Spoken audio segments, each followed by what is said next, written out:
খোলাজা পিঠা। খোলাজা পিঠা বাংলাদেশের বিভিন্ন অঞ্চলে বিভিন্নভাবে বানায়। আজকে আমরা একটা খোলাজা পিঠা খেলাম।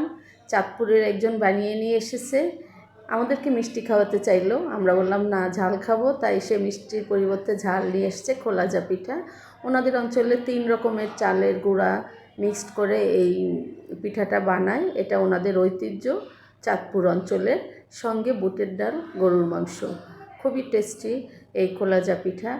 এই খোলাজা পিঠা তৈরি করার জন্য যেসব উপকরণ লাগে সেটা হচ্ছে চালের গুঁড়া, ডিম, লবণ, পানি এবং মাটির খোলাতে বানালে বেশি নেট হয়। আর চেষ্টা করবেন মাটির খোলাতে বানানোর জন্য। আজকে উনি মাটির খোলাতে এবং তাওয়াতে দুটোতেই বানিয়ে নিয়ে এসেছে। সঙ্গে নিয়ে এসেছে বুটের ডাল, মাংস, চা। খুবই মজাদার একটি চা। সব কিছু মিলিয়ে আজকে সকালের নাস্তাটা খুবই ভালো হলো। তো আপনারাও বাসায় চেষ্টা করবেন, আশা করি ভালো হবে। ধন্যবাদ।